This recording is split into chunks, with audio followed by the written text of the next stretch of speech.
Bismillah ar-Rahman ar-Rahim. In the name of Almighty Allah, the entirely merciful and especially merciful. Dear viewers across the globe, I greet you with the greeting of peace. So, Assalamu alaikum wa rahmatullahi wa barakatuhu. May peace be with you. Ameen, ameen. As I all the time refer to it, yes, we Muslims love to say Assalamu alaikum, because this is a kind of greeting that would really spread and fills the air and the atmosphere around us of safety and security and peace. And this is something that's always needed everywhere. Wherever we go, we look for peace, at least peaceful environment, at least peaceful place to work with or to work in. And this would be an initiative to help us to implement this peace in our life, in everything that we do and in every place that we want. This is one of the goals that we have. And we cannot implement peace unless we value it in our life, unless we apply it in our life. And this can be easily done by exercising, practicing this. And as I always say, that try to imagine that every day, by the end of the day, if you calculate how many times you use this beautiful greeting, you find that at least it's 300 times a day minimum that you get rewards from Allah, because you used it 10 times every day. And you can use it. And if you don't have friends, do imitate the companions who used to go to the marketplace to say Assalamu alaikum to people so that they would get the reward from Almighty Allah. It's a beautiful greeting, and it's something that really changes the atmosphere that we live in. Dear viewers, welcome to this program, Treasures from the Holy Quran. As we used to do in the previous episodes, something similar to this. We take one verse, one ayah from the Quran, and we focus on it. And we really try to understand it and see its value and try to implement it in our life. This is our goal from each one. We take one ayah only so that we would have more focus on it. And we have diverse topics that we cover. Alhamdulillah, the Quran is very rich. Remember, it is the book of Allah, the only verbatim that had been kept safe and protected from any kind of change. So it is original. You don't have any copies of the Quran that have some variation or something. Anywhere in the world, we are lucky, alhamdulillah, anywhere. If there any single change that happens in the Quran, it will easily be detected and known. And alhamdulillah, all the people will know that. So be sure that we have the original copy of the Quran. We don't have any other copies. And remember that the language of the Quran is Arabic. As a teacher, usually I say that sometimes you need to repeat your utterance or your advice to your students and to remind them from time to time so you can repeat it.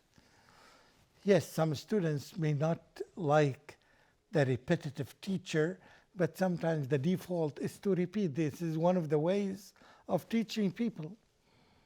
And I ask you, as a father or as a teacher or as a leader, how many times you need to inform your employees of something that it is essential in their life or in the job, in the work that they do.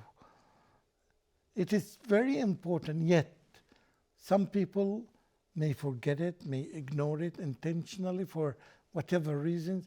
But it happens. Remember that we are humans, and the nature of humans is to err, is to make mistakes. So we do, whether intentionally or unintentionally, we forget. And therefore we need to get reminder.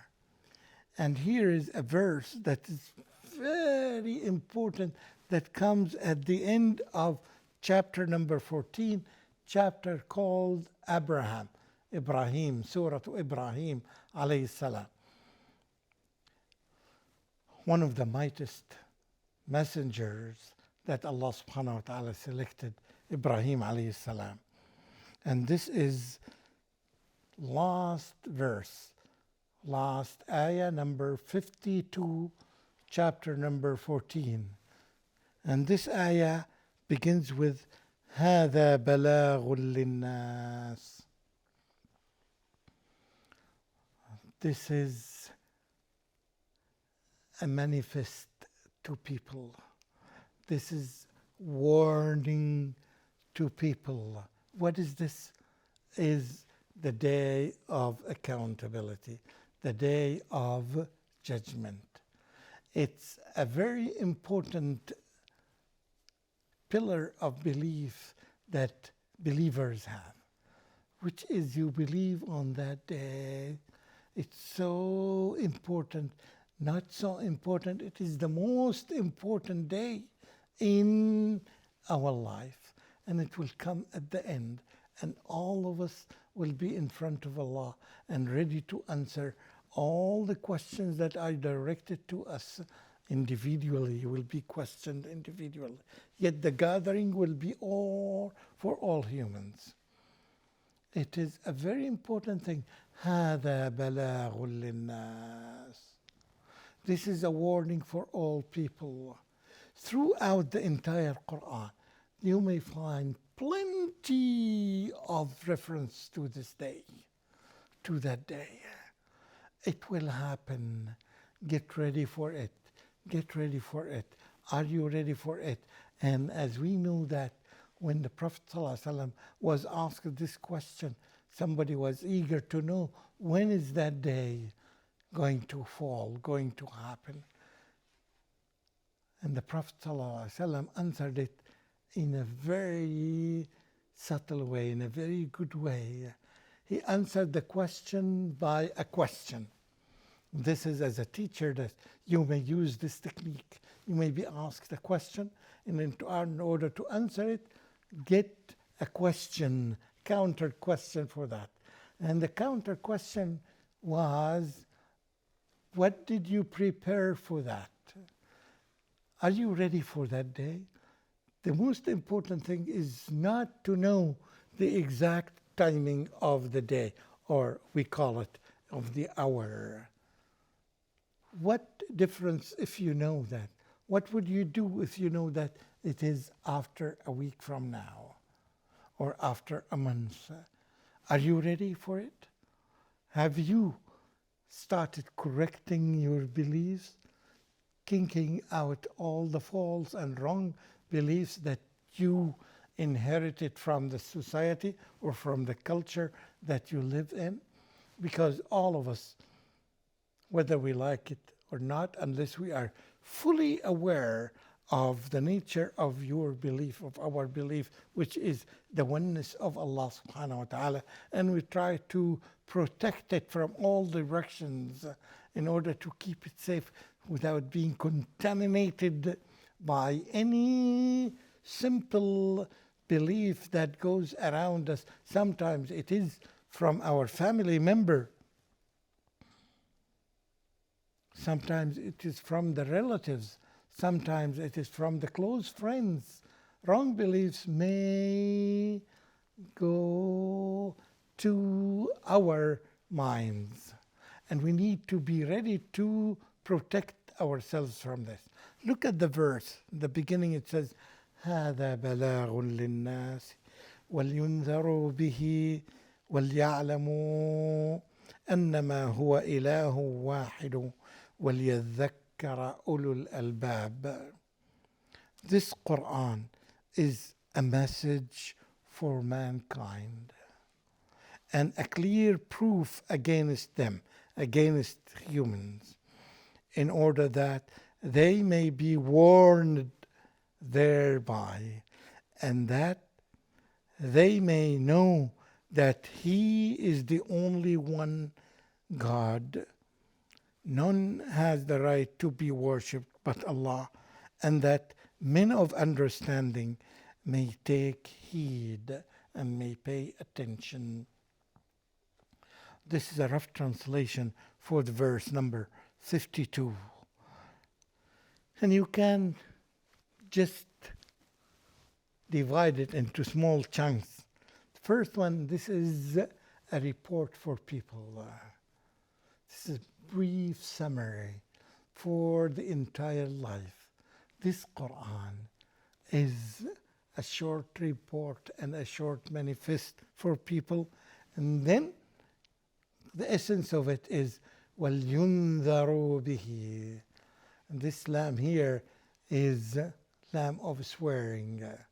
Allah subhanahu wa ta'ala swears that they should be warned by that. So one of the goals of the Quran is to warn people.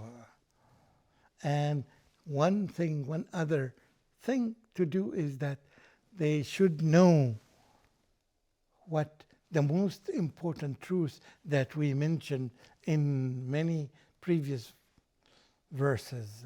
That is, وَلْيَعْلَمُوا أَنَّمَا.